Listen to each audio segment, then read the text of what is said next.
நேற்று அகமதாபாத்தில் ஏர் India Boeing 787 dream லைனரில் ஏர் India flight 171 flight வந்து சர்தார் வல்லபாய் பட்டேல் ஏர்போர்ட்லேருந்து டேக் ஆஃப் ஆகுது 1:38 PM-க்கு. இந்த ஃப்ளைட் எங்கே போகுதுன்னா லண்டனுக்கு அகமதாபாத்லேருந்து டேக் ஆஃப் ஆகுது. டேக் ஆஃப் ஆன ஃபியூ செகண்ட்ஸ்லேயே இன்ஜின் ஃபெயிலியர் ஆகுது அந்த ஃப்ளைட்டில். அங்கே இருக்கிற பைலட் என்ன சொல்கிறான்னா மேடேன்னு சொல்லி ஒரு இன்ஸ்ட்ரக்ஷன் சொல்கிறாரு. ஃபர்தராக வந்து இங்கே இருக்கிற க்ரூ மெம்பர்ஸ்னால ஃப்ளைட்டில் இருக்கிற பைலட்ஸ் கிட்ட காண்டாக்ட் பண்ண முடியல. அந்த காண்டாக்ட் பண்ண முடியாத கொஞ்சம் செகண்ட்ஸ்லேயே இந்த ஃப்ளைட் வந்து கிராஷ் ஆகுது. இங்கேனா பிஜே மெடிக்கல் காலேஜ்ன்ற ஒரு ஹாஸ்டலில் கிராஷ் ஆகுது.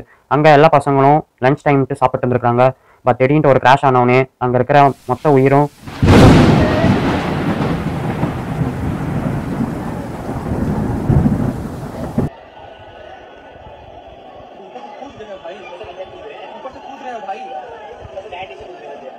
சரி அங்கே எப்படி இவ்வளோ பெரிய ஆக்சிடென்ட் நடந்தது அப்படின்னு கேட்பீங்க. அங்கே என்ன அவ்வளோ பைலட்ஸ் எக்ஸ்பீரியன்ஸா இல்லையா அப்படின்ற கொஸ்டின்ஸ் நிறைய பேர் கேட்கணும். ஆனால் இதான் இல்லை. கேப்டன் சமித்ன்ற ஒருத்தருக்கு இவருக்கு வந்து 8200 ஹவர்ஸ் ஃப்ளைட்டில் வந்து எக்ஸ்பீரியன்ஸ் இருக்குது. நெக்ஸ்ட் வந்து கிளேன்ற ஒருத்தருக்கு நியர்லி 1200 ஹவர்ஸ் கிட்ட ஃப்ளைட் எக்ஸ்பீரியன்ஸ் இருக்குது. அப்படின்னா மேபி ஃப்ளைட்டில் தான் மிஸ்டேக்காக இருக்கலாம் அப்படின்னு சொல்லுவீங்க. பட் ஃப்ளைட்டோடைய ஏஜே வந்து பார்த்தீங்கன்னா 12 years தான் ஆகுது. சாதாரணமாகவே ஒரு ஃப்ளைட் வந்து நியர்லி 30 years கிட்ட நல்லா ரன் ஆகும். பட் இந்த இன்சிடென்ட் எப்படி நடந்ததுனே தெரியல. ஃபர்தராக வந்து நிறையா கவர்மெண்ட் அஃபீஷியல்ஸ் இதை பற்றி இன்வெஸ்டிகேஷன் பண்ணிட்டு தான் இருக்காங்க. இந்த ஃப்ளைட் கிராஷ் ஆன கொஞ்ச நேரத்துலேயே ஃப்ளைட்டோட ஃபியூவல் டேங்க் வந்து ஃபுல்லாக இருந்தனால்ட்டு ஃபயர் வந்து ரொம்ப தீவிரமாக எல்லா இடத்துக்கும் பரவ ஆரம்பிச்சிச்சு. எப்படின்னா அந்த சரௌண்டிங்ஸில் இருக்கிற ஆட்டோ, ட்ரீஸு, அப்புறமேலுக்கு அங்கே இருக்கிற வாட்டர் டேங்க்லாம் வந்து வெடிக்க ஆரம்பிச்சிருச்சு. பெரிய எக்ஸ்ப்ளோஷனே அந்த இடத்துல நடக்குது. இந்த ஃப்ளைட்டு கிராஷ் ஆனதில் 230 பேசஞ்சர்ஸ் வந்து இறந்து போயிட்டாங்க. அண்டு 12 க்ரூ மெம்பர்ஸ் வந்து ஃப்ளைட்டில் இருந்தவங்க இறந்து போயிட்டாங்க. நியர்லி 242 பீப்புள்ஸ் கிட்ட இந்த ஃப்ளைட் கிராஷ்னால ஃப்ளைட்குள்ளே இருக்கிறவங்க இறந்து போயிருக்காங்க. இந்த ஃப்ளைட் கிராஷ்னால இந்த மெடிக்கல் காலேஜில் இருக்கிற ஸ்டூடெண்ட்ஸ் நிறைய பேர் இறந்து போயிருக்காங்க. அண்ட் தென் அங்கே இருக்கிற டாக்டர்ஸ், நெக்ஸ்ட் வந்து ஒரு ப்ரெக்னென்ட் லேடி, இந்த மாதிரி நிறைய பேர் வந்து இந்த இன்சிடென்ட்னால இறந்து போயிருக்காங்க. ஆனால் இந்த ஃப்ளைட்டில் சீட் நம்பர் 11A இருந்த ஒரே ஒரு பர்சன், அவர் பேர் ரமேஷ். அவர் வந்து ஒரு பிரிட்டிஷ் இந்தியன். இவர் மட்டும் எக்ஸிட் டோர் வழியாக தப்பிக்கிறாரு. உடம்புல சில பல காயம், காலில் நிறைய அடியோட ஒரு உயிர் தப்புறாரு. இது வந்து ஒரு மிகப்பெரிய மிராக்கல்ட்டு சொல்கிறாங்க வேர்ல்டு வைடு. இந்த ஃப்ளைட்டில் 300 பீப்புள்ஸை கூட்டிகிட்டு போகிற அளவுக்கு கெப்பாசிட்டி இருந்தது.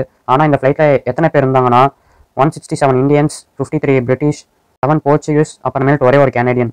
இத்தனை பேர் இந்த ஃப்ளைட்டில் ட்ராவல் பண்ணியிருக்காங்க. நெக்ஸ்ட் முன்னாள் சீஃப் மினிஸ்டர் விஜய் ரூபானின்றவர் இந்த ஃப்ளைட்டில் ட்ராவல் பண்ணி இருந்திருக்கிறாரு. இந்த ஆக்சிடென்ட் ஆனதுக்கு அப்புறமேட்டு national disaster response force, fire service, அப்புறமேட்டு ஆம்புலன்ஸ், இந்த மாதிரி நிறைய பேர் ரெஸ்கியூ பண்ணுறதுக்கு வராங்க. நெக்ஸ்ட்டு நம்ம PM மோடி, அப்புறமேட்டு அமித் சிங், இவங்களாம் வந்து மானிட்டர் பண்ணுறதுக்கு அந்த ஆக்சிடென்ட் ஆன ஸ்பாட்டுக்கு வந்து பார்க்குறாங்க. இவ்வளோ பெரிய ஆக்சிடென்ட் ஆனதுக்கு அப்புறமேட்டு கடைசியாக பிளாக் பாக்ஸை கண்டுபிடிக்கிறாங்க. இந்த பிளாக் பாக்ஸ்னால் என்னன்னு கேட்பீங்க. இந்த பிளாக் பாக்ஸில் தான் ஃப்ளைட்டோடைய டேட்டா, அப்புறமேல் காக்பிட்டோடைய டேட்டாஸ், அங்கே இருந்த ரெக்கார்டிங்ஸ் எல்லாமே வந்து அந்த பிளாக் பாக்ஸில் தான் ஸ்டோர் ஆகிருந்திருக்கும். இன்னுமே இந்த ஃப்ளைட் ஆக்சிடென்ட்டு மெக்கானிக்கல் ஃபெயிலியரா இல்லை பைலட்டோட எரரா அப்படின்றத கண்டுபிடிக்கவே முடியல. இன்னும் இன்வெஸ்டிகேஷன் போயிட்டு தான் இருக்குது. ஒரு பக்கம் என்னடானா டூரிஸ்ட் போன ஸ்பாட்டில் பாகிஸ்தானிஸ் வந்து ஷூட் பண்ணி கொள்கிறாங்க. ஒரு பக்கம் என்னடானா RCB கப் ஜெயிச்சதுக்கு இந்த மாதிரி கொண்டாடுறன்ற பேரில் நிறைய பேர் வந்து இறந்து போயிட்டாங்க. நெக்ஸ்ட்டு இந்த மாதிரி ஃப்ளைட்டில் அவங்களுடைய சொந்த ஊருக்கு போகலான்னு பார்க்குறவங்களுக்கும் இந்த மாதிரி ஃப்ளைட் கிராஷ்னால இறந்து போகிறாங்க. அப்புறமேல்ட்டு நீட்டில் கஷ்டப்பட்டு மார்க் எடுத்து நல்ல ஒரு மெடிக்கல் காலேஜில் படிக்க வந்த ஸ்டூடெண்ட்ஸும் இந்த மாதிரி சாப்பிட போகிற இடத்துல ஃப்ளைட் கிராஷ் ஆகி இறக்குறாங்க. Let's pray for the souls. இந்த மாதிரி வேர்ல்டில் இல்லை நாட்டில் நடக்கிற ரியல் அப்டேட்ஸை பற்றி தெரிஞ்சுக்கணுன்னா என்னோட சேனலை சப்ஸ்கிரைப் பண்ணிக்கோங்க. அப்போ தான் நான் போஸ்ட் பண்ணுற வீடியோஸ்லாம் உங்களுக்கு ரெகுலராக வரும்.